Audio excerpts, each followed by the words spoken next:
Welcome back to Active Ingredients, the leadership series for people who build, scale, and shape the future of life sciences. I'm your host, Tom Dove, founder and CEO of Fraser Dove International, the life sciences talent consultancy. Today's guest is Elliott Berger, a man who spent his career building the engines that actually drive revenue in life sciences. From his time at Catalent, where he helped transform a private equity-backed business into a multi-billion-dollar public company, to leadership roles at companies like J&J, and now advising investors and executives across CDMO, CRO, and the biotech landscape. He's worked across strategy, marketing, sales, and customer experience, but always with one focus: turning ambition into execution and execution into results. So this episode is about what it really takes to build a commercial engine that delivers, and not just in ideas, but outcomes. Elliott, welcome to Active Ingredients. Thank you. Thank you. I don't know if anybody's ever put it like that before, but I like it. Good. Yes. Good start. Okay. So let's get cracking. I want to understand what you believe are the 3 key ingredients in a successful leader and why. Oh, that's a great question, my friend. That is a great question. I started my career actually as a strategy guy. I'm a strategy consultant. So I think the first in any great leader is vision and strategy that they have in mind for where they want to be. As Lady Thatcher used to say, if you don't know where you're going, any road will get you there, right?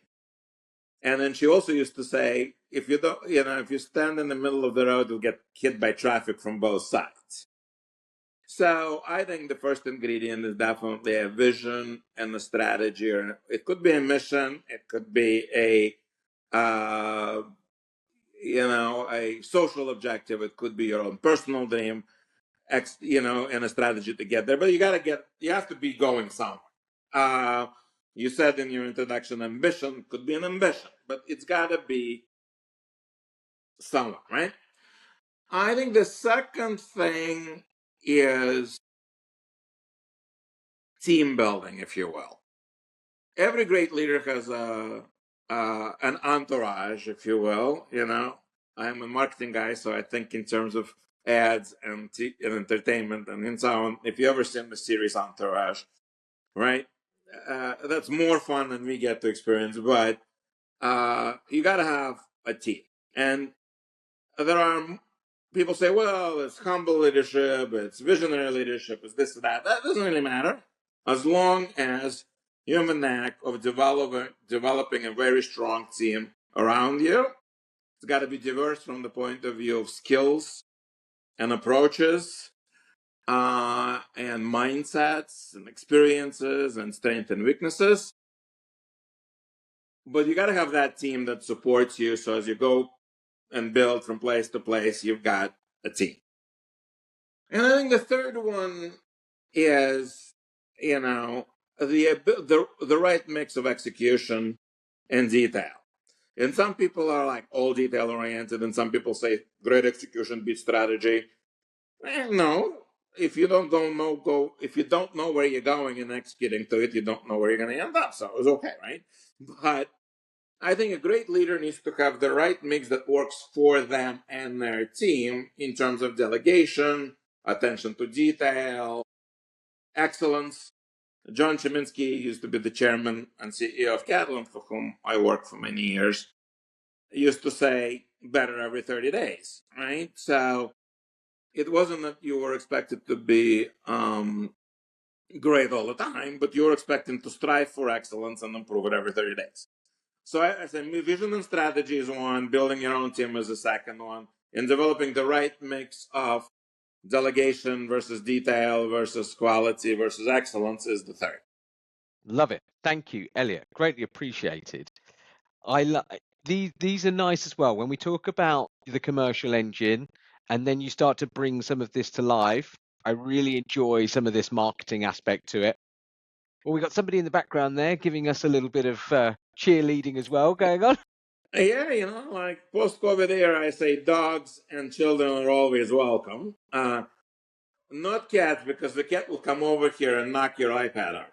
Yeah, exactly. And this is what seamless podcasting is all about. We'll just ride it through. But let's Yeah, talk about when. So before you became a strategy consultant, before you did all of this, before you got into the corporate world, were there like signs or direction posts for you when you were at school, college, university that you would have a career in the commerciality of the pharmaceutical industry? absolutely not.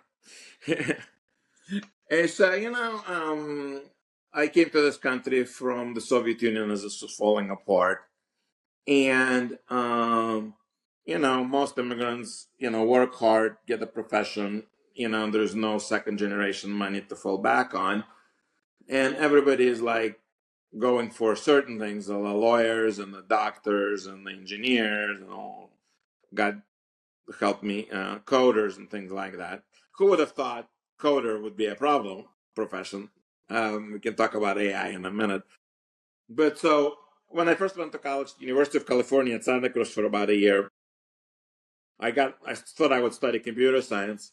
After about a year, I've discovered I need to ask my friends every time I try to code something because it looked great but didn't compile. There I'm dating myself. But I said, no, that's not it. And I got into business and economics. And then I worked for a bit with my father, which was quite fascinating, doing some consulting to actually Russian companies as the Soviet Union was falling apart, and they had no clue what a free market company should operate like, what a business plan is, what marketing is, what sales is. They used to be told, make these 5 things and send them to all these 5 places. And now there's no more orders than what you do. So that was fascinating for a while. I went to business school and I discovered management consulting. And I said, okay, I'd love to bloviate for a living. That's great. So I got into management consulting, and we can talk about this a little bit later in the career. There's always an intent and there's always some luck that you need to have. And then, I tease my consulting friends who stay there a long time. I said, all good consultants join their last client. So my last client just happened to be J&J, and they said, you're too expensive as a consultant, come over here full time. So, and that's what how I got into marketing, and then eventually how I got into life sciences, and eventually how I got into CDMOs. So absolutely more an accidental thing. And then I joined Catalent when I left J&J, and I thought to myself, it's great. I'll take the Blackstone money, and I'll take and make it. We'll go IPO. I'll be great, and I'll go back to J&J 3 or 4 years. 14 years later, we had a great, great ride. And then when I left with the change of generations at Catalent, I said to myself, now I know this space really, really well. And, I have a lot of friends and everybody's wanting to work together. I'm just going to stay in this kind of thing. Naturally happen. So, vicissitudes of life for the Yeah, SAT word of the day. yeah, because it's interesting. So from kind of, as you said, working with your father to then going into only 3 companies for your career before going on kind of climbing that second mountain outside of the corporate world. You know, so did you learn a lot from working with your father? Was he someone that was also quite entrepreneurial? He was extremely entrepreneurial. I think what I worked, because there wasn't a lot of us. The thing I learned is I was doing all kinds of things that, if you go to a corporation environment as an undergraduate, first hire, you do like this. And we used to do this and then this and then this and then that, and it was fun. We had the first Russian American banking conference, and we had the first Russian American railroad industry conference, where the Russian railroad people went and see Amtrak. And, it was just fascinating. And we had a commodity exchange that we were supporting, and it was just all sorts of things that you wouldn't see. So I learned entrepreneurship. I learned how, to deal with uncertainty and succeed by flying by the seat of your pants. I've learned from interacting with lots of top managers who are very diverse and didn't understand, skill wise and industry wise and entrepreneurship wise. So, this is a kind of a great foundation. And I went to NYU Business School, Stern, and joined Ernst & Young. And to your point, just had 3 companies since. But in the consulting environment, that's the sort of thing for the first several years that made me successful is it's one problem at a time and a new team and a new client and a new challenge and a new way of doing it. You'll learn a lot there and you become a strategist and you join a company that's a corporation and then it gets much more longer term and you have to apply all of that in a single direction and drive it through conclusion to your point to execution. That becomes a separate skill. So all those coming together was the thing. Yeah, nice. And being able to thrive in ambiguity. Yeah. That's a And then that that's very important. I find that some of the people that I've hired that haven't been successful, or some of the executives I work with that struggle, were for that reason. J&J, for example, is a different story, right? It's a long, very established company, and I used to hire people and say, "Don't touch anything for 6 months. It's a machine. It runs. If you touch something, you'll break it. Don't break anything. Watch it, and then we can make gradual improvements or think new things." Now we're in the CDMO space, life sciences space. There's a lot more turbulence and uncertainty, and I think as my career went on, the world's grown more turbulent and more uncertain as the change of pace, technologically and geopolitically and scientifically, has accelerated or seems to have accelerated over the last 10 years, maybe, especially over the last 5 years. So that whole thing dealing with uncertainty and going with the flow and adjusting as you go and having the skills to fix things and go over challenges that are unexpected is really, really important. Yeah. And what about that? So we'll get into some of that in a moment. What about when you look back in your kind of younger years? Was there a moment where you felt that you were a leader? Was this something like school, college, or was this actually more when you got into that corporate world? That's an excellent question. Uh, when I was growing up, a leader was a different thing. The whole thing, the dear leader, right? So I grew up a few miles from where Putin grew up a few years later. So a leader over there is a bit of a different thing than the leader over here. When I came here, I was so busy, um, digesting and integrating and so on. I never thought about it, and definitely. I think when I went to Ernst and Young and started leading consulting teams, I realized that a different thing was required. Was always very good at doing what I need to be doing, mostly typing. I always say, hey, look, my value add is one idea a week. After that, I'm done with me be. It's got to be a really great idea, but that's it. But once you start leading consulting teams on real consulting projects with real clients and junior consultants, you realize that there's a different thing involved. There's a lot more orchestrating, right? I often think of a leader like an orchestra conductor. You got to know where you're driving the music and who is good at doing what music where, and then you have to direct them. But it's still up to you, because if it doesn't sound good, it's your, and even if it's not your fault, it's your problem anyway, which is an important distinction. But it's still your responsibility to deal with. And I think that's when that became more important. And then when I joined Catalent, and I joined the executive leadership team, and you're running a company that was back then, I don't know, $3 to $4 billion, 15,000 people, 45 factories, whatever we had at the time. You realize there's a different thing, right? There is an overall responsibility of that whole big thing, and people are looking at you differently and are paying attention to you differently, and your influence and outcome is a different thing.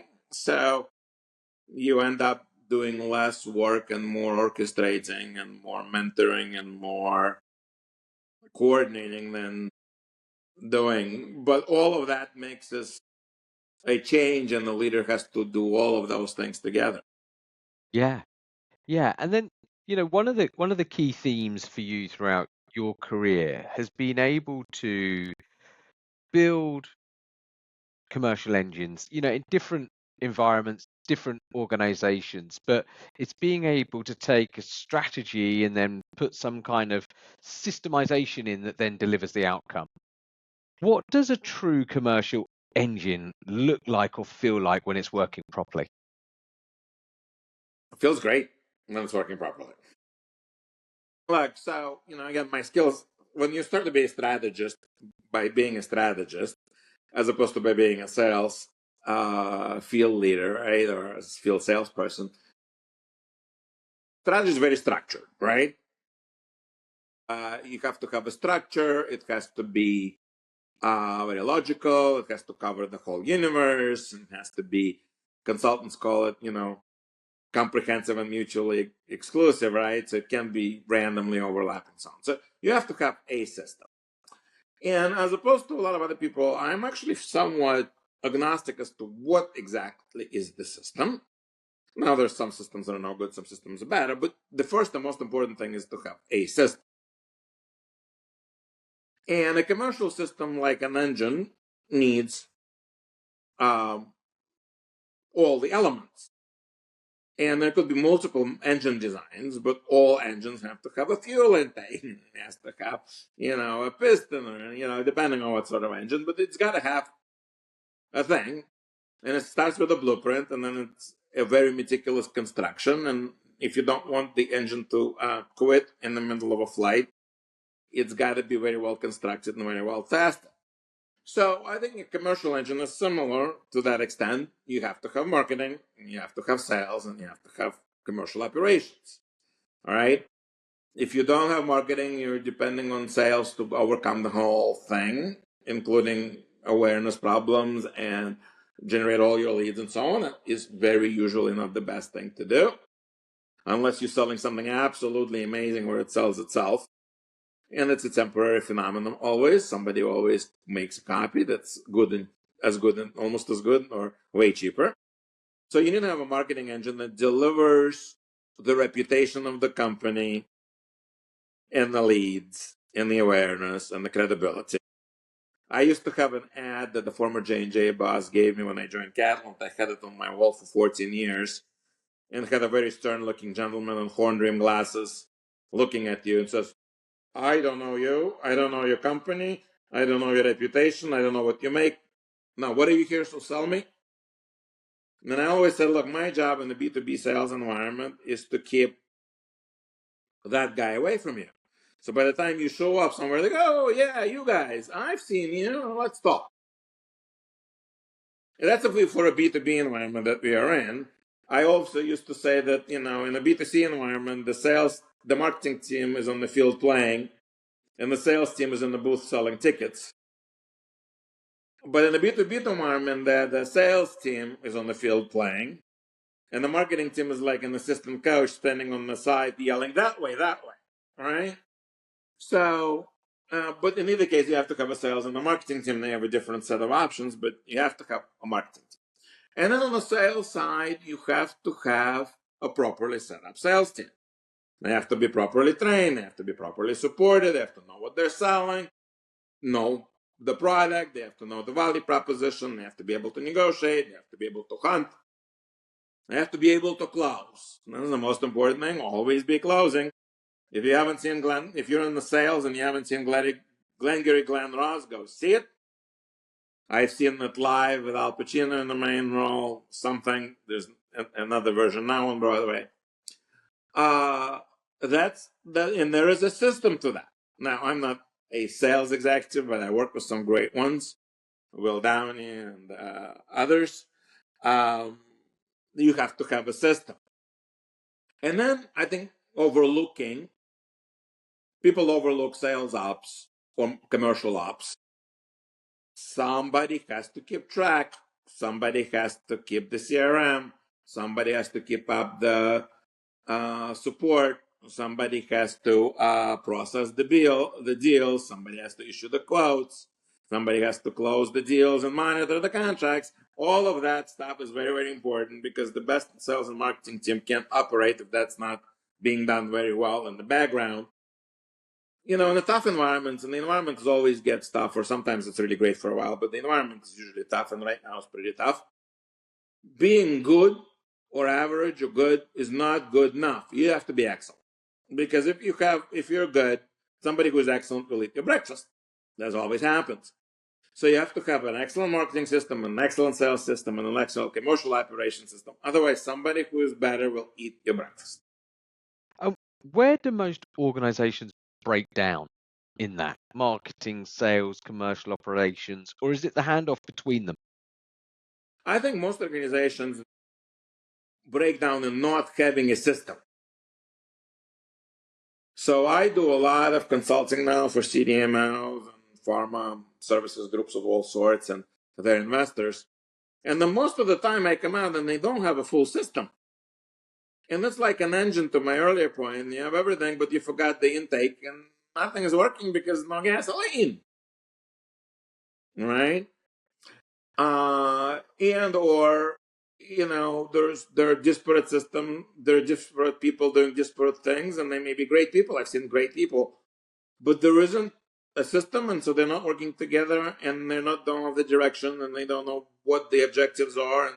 So look, all of this is fairly sophisticated, right? You have to have a targeting.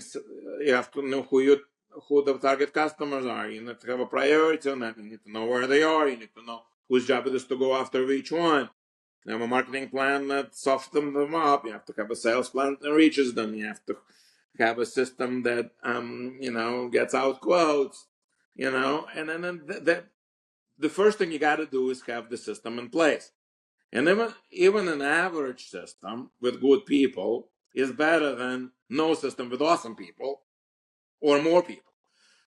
Several people in a system can do a lot more damage than 100 people randomly running around. Yeah, and it seems as though you're absolutely right. You can have all of these groups doing what they think is the right thing, and they could have great people in them, but if they're not interlinked and if they're not working together as that marketing, sales, commercial operations unit as one, then they're kind of destined to fail. Exactly. Look, and then this is, well, I came into Catalent, that took a look, and we were just building. And so there wasn't a system, but we were building a system. And the good thing is, Cheminsky is an engineer and came from GE, and GE is nothing but the system. And Will Downey, who worked with me on the commercial end, came from, big pharma, and big pharma is nothing on a machine, right? So the first thing, I looked at them both, and I looked at what we were doing and said, okay, I need a marketing infrastructure, and I need a blueprint. I used engineering terms on purpose. You got to know your audience, right? But that's very accurate. I've used it ever since. A blueprint is what? It's a very detailed description of what a machine should look like. And you identify all the parts. You can time them. You can stagger them. You can invest more in this and that. You can go one at a time. But eventually, you know all the parts of the blueprint when the system is working. And that by itself, that includes all the interconnections. Now, to your point, interconnections is more often where things fail because there are different teams, different politics, different objectives, different ways of working. And Will Down used to tell me, we used to drive HR nuts. They would come and say, there's some friction between sales and marketing. And I would go, good. And they go like, what? And I would say there's supposed to be friction. Marketing is pushing this way and sales is short term and they want to close and the marketing team has a different objective. There's supposed to be friction. If there's not friction, they're not being aggressive enough and not doing their jobs. Right? So it is our job as leaders to make sure it's a creative distraction and it's a friction, useful friction, not infighting. But those interfaces are always hardest, but they're only hard because there's a system and they're supposed to work together. I've seen companies and clients where there wasn't friction and people say, well, that's great. No, it isn't. The marketing team is over there doing their own thing. The sales team is over here doing its own thing. That's not a system. You have to know how much do you need.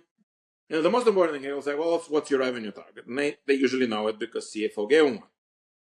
And then we would say, how much do you need to sell? Literally, sign every year to hit that. You'd be surprised how many people don't know that. Because revenue is not sales in this industry. the sales could be 3-5 years ahead of the revenue, and then most of it won't materialize anytime the way that you think it's going to materialize. A lot of things fail, molecules fail. So, you have to go backwards. Okay, how many marketing leads do you want to deliver that? How many sales leads do you want to deliver? How much do you need to have in the funnel? How much do you need to have at each stage of the funnel? Marketing is running the top of the funnel, the sales running the bottom of the funnel. How much needs to sell, and how much of that does the sales ops needs to process, quote, onboard, and get to operations. You need to know all that. The machine needs to deliver all that. If you're not working that system, you're going to be disappointed. Yeah. And what about that kind of commercial reality in the CDMO space? Because obviously you grew up in consulting, different customers, different world, different way of executing. You then move into J&J, as you said, long time built processes, don't mess with them for 6 months, then start to tweak and improve. You then go to Catalent. Okay. What makes a CDMO commercial strategy so different from those that you had grown up in before? Well, yeah, this is really good. So consulting is a totally different beast altogether. J&J was mostly on the consumer health side. So you're marketing to actual consumers, and or you're marketing to doctors who then write prescriptions, right?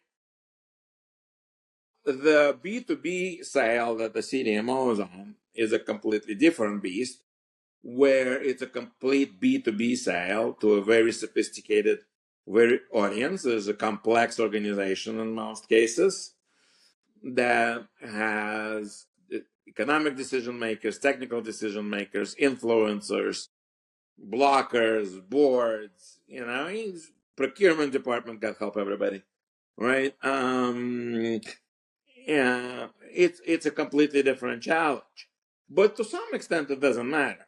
You have a system and you have a machine. The system is structured somewhat differently, right? The pharma system is structured to win over doctors and payers, and to some extent regulatory agencies, worries a lot less despite all that noise about patients, because patients don't actually make the decision, the doctors do. The CDMO machine is structured to win over a corporate decision-making team. And that even varies very much, right? Large CDMOs, right? You're selling the development to science teams. You're selling the manufacturing to procurement, external sourcing, operations teams. Those operate very, very different. Biotech, you're selling it, there isn't usually a procurement department. They half the time not very sure what they're buying because they haven't done this before. It's their first molecule.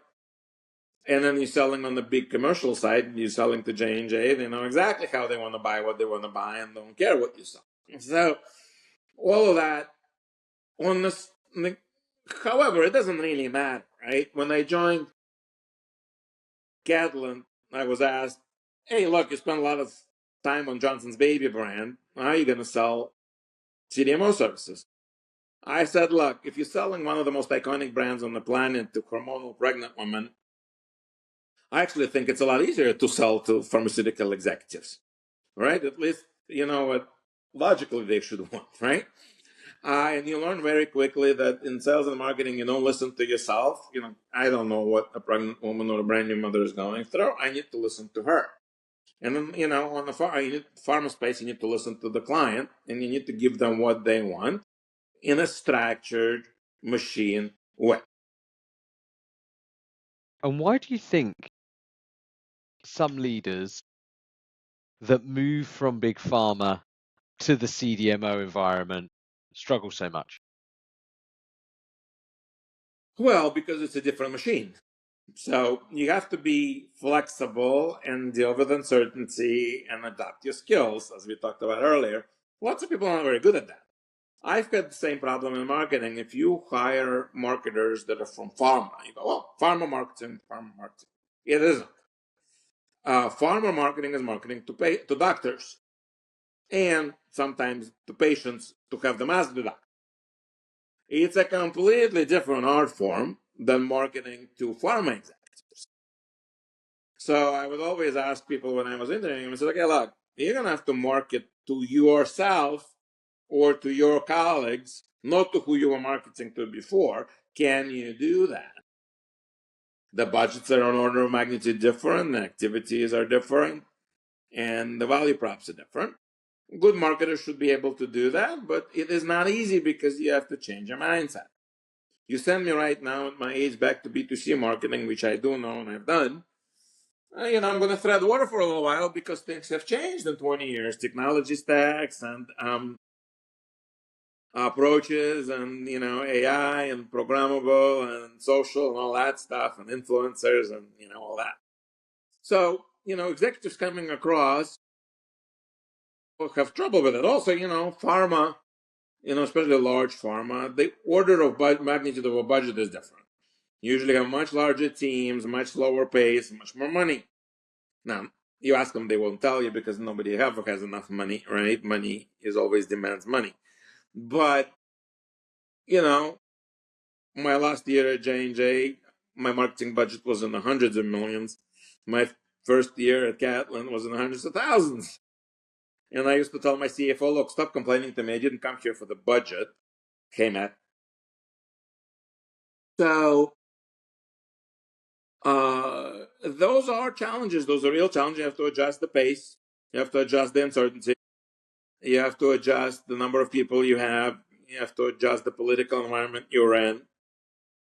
In pharma, your audience is your executive committee. In CDMO, your audience is not only the executive committee, but the damn difficult client. And then not one client, but probably 27. And then it's all faster. And there's a factory that's trying to manage 32 clients, and there's a smaller team and a smaller budget. It's all dealing with that sort of a transition and uncertainty. In the end, I think it's probably an easier to do a transition from one B2B environment to another, like from GE or equipment or even software sales or something like that in the life sciences space, than to go from pharma to CDMO. Yeah, great advice. And I think it's interesting how you and I have spoken before when we were talking about high performing CDMO commercial organizations, not just the marketing piece, but how important it was around trust, and especially at site level in winning new business. How did you see that develop in your time at Catalent? Yeah, look, in our industry, it's very, very important to realize that you are not selling a product or a service. I'm going to repeat, you're not selling a product, you're not selling technology, you're not even selling a service. 99% of the time, that's what you're marketing, but what you're really selling is a custom project. Everybody's baby molecule requires something different. The development process is a bit different. Manufacturing is a bit different. And even if it's very similar from a CDMO perspective, because you've done 1,000 of these, it is not so from a customer perspective. So I used to say in marketing and Catalent that my job is to bring the client, not to the sales team, but to the science team or the operations team who is going to execute their project. Because that's where they're going to buy or not buy. The marketing team's job is to bring them. The sales team's job is to bring them and position them and help them along and butter the trail and. But if they don't like the science, if they won't trust their baby molecule to your scientists or your operational manufacturing people or your site, it's not going to happen. So it is very, very, very important to work with the factory and making sure that the science team there or the operations team there delivers. That's why I got my customer experience hat at some point. I said, look, we're bringing all these people and we don't have our machine working all the way through customer experience, and you're losing them in the process. Then you're losing them on rebuy and repurchase, they're leaving. That's not So that I think is very, very important. And J&J, I didn't know where my factory was. I did a little bit. I didn't know where the supply was. I didn't care. My job was to sell baby shampoo by the millions of bottles. And then somebody else's job was to make sure that those shampoo bottles are at Walmart on time, right? That's not so at CDMO. If you don't know what your factory is, what's going to do, how it's going to do it, nobody's going to buy it. So that quality relationship is a lot more important. When I do consulting for investors, I tell them, look, CDMOs are all about factories. In the beginning, you have to make sure the factory is good. What it's offering is what's needed, and they deliver it. And then you can look at the commercial machine. And if the commercial machine is not there, get a great deal, we'll build it for you, and that's where you add a lot of value. So you can build a commercial machine on top of good factories. You cannot easily build good factories underneath a good commercial machine. It will only carry you so far. If you can't execute, not going to happen. So the majority of that sort of work is you try to find a factory that's good enough, spruce it up a little bit, and stick a commercial machine on top of that, which we can build. You know how to do that. But the factory has to be there. Otherwise, you're 3 to 5 years into building a factory before you can build a commercial machine, and it takes a couple of years, and then it takes a couple of years to bring the customers, and you're 10 years out, and you're dead. Oh, so what's your thoughts on if you've got like that good foundation of the factories, okay, you then get that commercial machine firing and it's working. What is happening for those organizations maybe that are building pipeline but failing to convert it? Where's the challenge there? That's good. That's a good question, because one of the things I always try to talk to the potential advisory customers first. So let's do a quick diagnostic.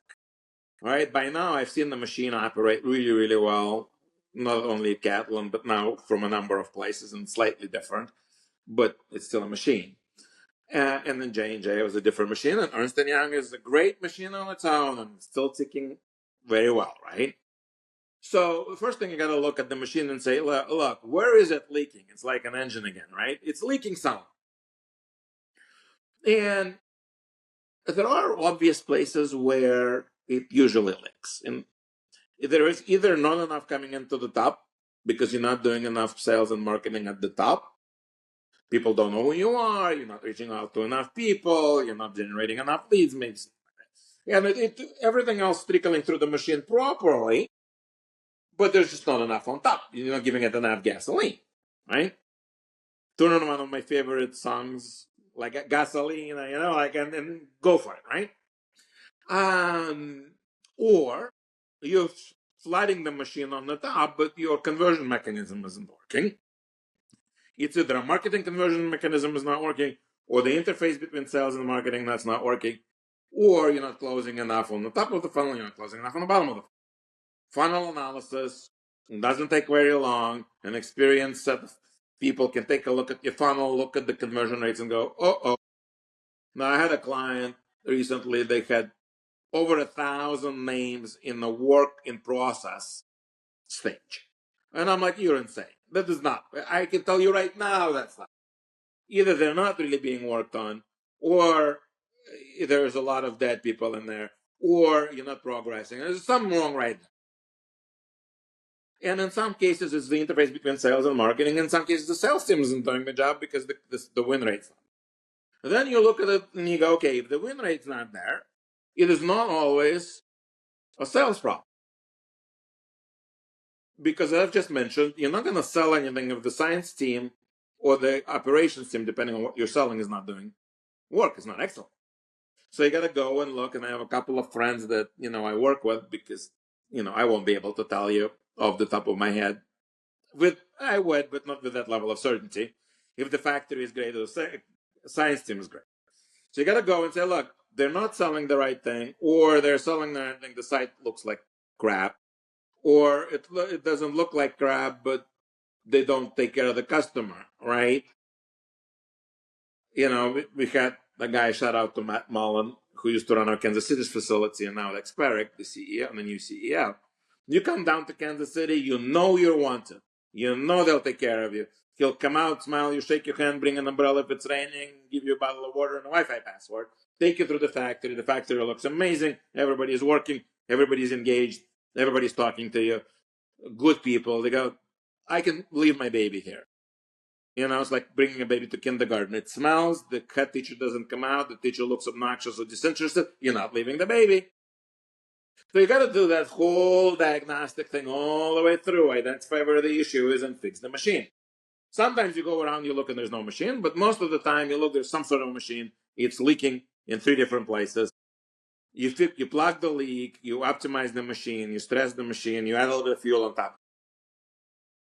Yeah, love it. And I think it's interesting that, as you'd said earlier, it's really understanding when you are doing that audit or that diagnostic, it's years of experience that have got you to this point where you know what works, what doesn't work. If it's, a case of getting somebody to walk a potential customer around your site and you've got all of these really engaged people in front of them, that is what the customer is buying effectively. And it's too easy to forget when there's customer pressure, PE pressure, sales revenue pressure.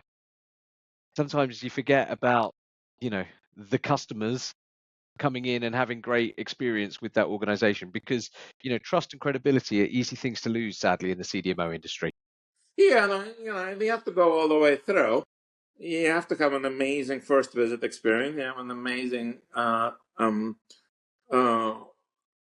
of qualification audit kind of experience until they sign. But then you have to really have an amazing onboarding experience, because that's where you lose a lot of that very quickly. And then you have to have a very solid, stable, ongoing delivery experience. Stuff's got to be on time, or if it's not, it's got to be very properly communicated and resolved and worked with. People know this is a complex process, that things don't go as scheduled half the time. But if you're communicating, you're servicing, you're discussing, you're offering solutions, the customer is confident that they're not being kept in the dark and that the solutions are working, and they can come visit, and the site general manager calls them when there's a problem or once a month and checks in, and they know they're in good hands. All of that stuff is matter of course, and it's totally fine. Yeah. Right? Yeah. If your Wi-Fi is not working, it's the end of the world. You call the company, they resolve it in 5 minutes. You go, oh, great. If it's working poorly, you can't get in touch with them for an hour or 2 hours, and then it takes another 7 hours to fix it. You're mad as hell. You're not going to take it anymore. You go to a different provider, right? Different things. So you got to have, the customers need to know you exist, because the ROI of a customer that doesn't know you exist is zero. So there's your marketing budget. If you don't know who you are, you're not getting it. You have to be in front of them all the time, because RFPs happen once in a while, and if you missed it for 3 years.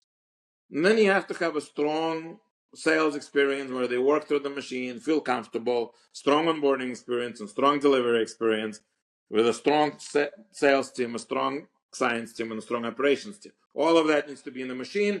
You win. Any of these things, average, okay, something's excellent, something's average, okay. If most of those things are average or some things are really bad, somebody's going to beat. Yeah. And where there's more competition than probably ever before in this industry, it's very important, as you say, to get that sales, the onboarding, the delivery, the experience, the customer success absolutely spot on. What I am really interested in, though, Elliott, as a kind of last thing for us to debate here, is how you think technology or AI or whatever you want to call it, is genuinely changing commercial strategy today. Because some companies are, AI ready or AI native, some are miles away, most if not. So what's your kind of take on this? In this industry, everybody's miles away. I'm getting involved in some AI projects now to try to kind of help that a little bit with some top experts. Not me yet, but some top guys. Look, AI is a fundamental shift. AI is not a business issue, it's a personal and business challenge. One of the biggest ones people will face, the management teams will face. It's happening very, very quickly and across many areas. And my view is it's not people, it's going to be people or AI. It's going to be a new way of doing things with humans and AI. Kind of like if you think back, what was it before iPhone and Google and so on? You were working very different. iPhone and Google didn't replace you despite doom and gloom. They enabled you to do things different. And you don't need an assistant to research things anymore, even before AI, but you need an assistant to do different things. So I think on the commercial side, a lot of things are going to be enabled that weren't enabled before. Much better real-time analytics, much better targeting, much better customer understanding, much more timely, kind of buying alerts about what customers are doing and not doing. A little bit of a project to actually automate that with AI right now, where you can select the right target and have the right list of people and have buying signals on so that there may be something ready to talk to you, like a new round of funding or a new molecule or a new progress. And I think that the executive teams will have to figure out a way of how to enable this thing. Now, in the sales environment, the relationship is still very important. People are not going to entrust their baby molecule to an AI. They're going to entrust it to a scientist in the factory itself. You can be much more efficient in your science and operations and sales process with AI, but you still have to orchestrate. And orchestration is not going away, and the relationships aren't going away. So what people need to do is to figure out what the future for them will look like and orchestrate that future between humans and AI, is not just humans. Fundamentally, I think that's where it's going. Yeah, and you and I debated previously that it's still human judgment and relationships that are going to matter and actually become even more important as we lean on some of these new technologies. Um, what skills do you think are going to define the next generation of commercial leaders? Well, look, the fundamental top level ingredients which we started with, so we can end with it, don't change. You still need to have a vision and a strategy. You still have to have a team. The team might need different skills now, but that's always the case. The team's skills are always evolving. And you still need to execute. And the execution may change because a good chunk of that execution will be AI enabled, but it's still execution, right? So the same skills of dealing with uncertainty, developing an appropriate vision to that level of uncertainty and change, building the right team around you that can deal with that uncertainty and has new skills is still the thing. Now, you're going to have to get a little bit more technical and you're going to have to dedicate yourself a little bit more to figuring out what that is. I think this industry is very capable of it. We deal with very complex biology and science and operations on a regular basis. AI is not any more complicated than that. In fact, it's less complicated than that.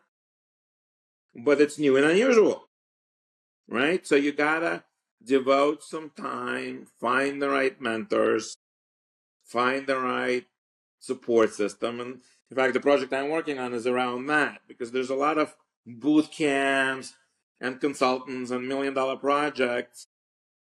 But you can't really do that as a senior executive. A boot camp won't stick, and $1 million, $10 million project, you got to be fairly comfortable before doing that. So I think it needs to be a much more of a bespoke mentorship sort of thing that really helps you to understand fundamentally what AI is changing. AI is not about automation. It's about a new way of doing things. And you can't have your CIO go put in AI and let's automate everything. In a couple of things you can, but that's not really it. You got to figure out what this human AI operating system is going to be, like you figured out what the human Google iPhone operating system was, which was different than before that with typewriters, right? So you got to adjust that system, and that will require a process for you as a leader to learn it, to get proper advisors and guidance. If you're a leader of a big company, you should have top of the universe advisors and guidance. Don't skimp on that, right? There's a lot of AI specialists that aren't really, and will give you off-the-shelf solutions that don't really help in your cultural environment. But the skills are fundamentally the same, but the effort and the open-mindedness and the ability to deal with that uncertainty is through the roof. Yeah. So let's talk about as we come to the end of the episode here. Let's talk about the future of life sciences. So obviously we've spoken about the commercial machine. I've thoroughly enjoyed all those discussions as well. But what do you think the industry, from an optimistic standpoint, what do you think is exciting you about what's happening next? Well, you know what? I was exchanging text messages yesterday with my co-founder on my AI venture, and he sent an article from New York Times about how a lot of labor force is going to suffer. I said, well, A, New York Times is fake news. B, they've read too much Karl Marx. 3, they haven't paid attention to all the previous revolutions where all of that was doom and gloom and didn't really happen. But most of those people are going to go into healthcare. Because, look, fundamentally what you're feeling, then the more affluent the society gets and the more technology becomes available, the more people get concerned about their health, their longevity, and their happiness. And work that used to occupy 100 hours a week in the fields is going to, continue to modulate. And there's more and more humans, and we live longer and longer, and healthcare is going to be key. And life sciences enables that.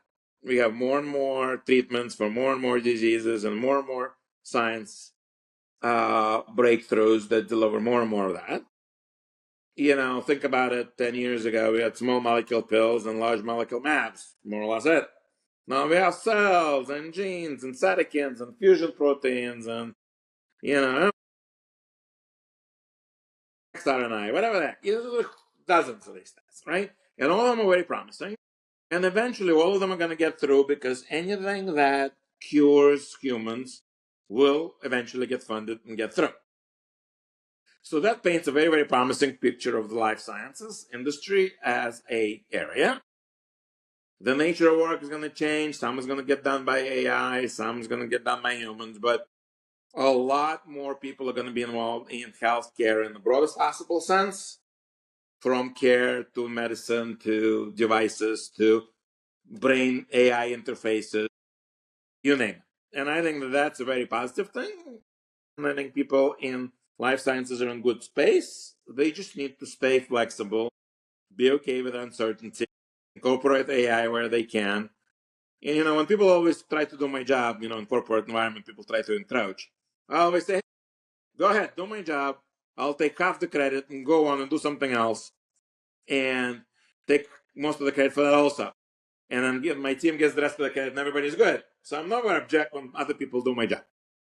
So you want to do my job, great, right? So if AI wants to do my job, great. I'll find something else to do and take credit for all the AI work, right? So incorporate AI, boldly go on top of that, deliver some value. Healthcare and life sciences in good place. Love it. Love it. Okay, final question, because I've thoroughly enjoyed today's discussion. It's been absolutely perfect. Thank you for this. But what advice would you give the next generation of leaders looking to build and scale companies in life sciences? That's a good thing. I think it's all, when you're building great companies, the formula is the same. As how you execute the formula is different, depending on the company and the generation. I think the things we talked about a vision and strategy matters very much. So these days, I think being very, very comfortable with uncertainty and constantly moving the execution and the strategy to achieve your vision is very important. Incorporating AI these days is very important. And of course, creating a machine is very important, because no matter what you're trying to do, figure out which machine you need to get you there. Otherwise, you're walking, baby, right? And, God bless you, but walking is difficult and slow. So you want a machine to get you there, you need to build the right machine, you have to have the right blueprint, you have to have the right infrastructure. And even if AI is an accelerator there or makes the machine cheaper or make the machine more insightful, it's still a machine. Build your machine to take you where you want to go and constantly evolve the machine. Love it. Do you know what? I've even got my own company update in May. We're going to be recording this one when this one goes live. And I'm actually going to be talking to my business about the change that we're making to the machine. So there's loads of good stuff that I've written down here that I think will be super relevant for the rest of the industry. But I work in services too. You know, we are an executive search company, and I think that really focusing on that, building the blueprint, the infrastructure, all of that, just bringing it back to life, absolutely perfect. So Elliott, thank you very much. It's been a fantastic episode, and I've also learned a hell of a lot. So thank you. Thank you very much for having me. I appreciate it. Cheers. Thank you.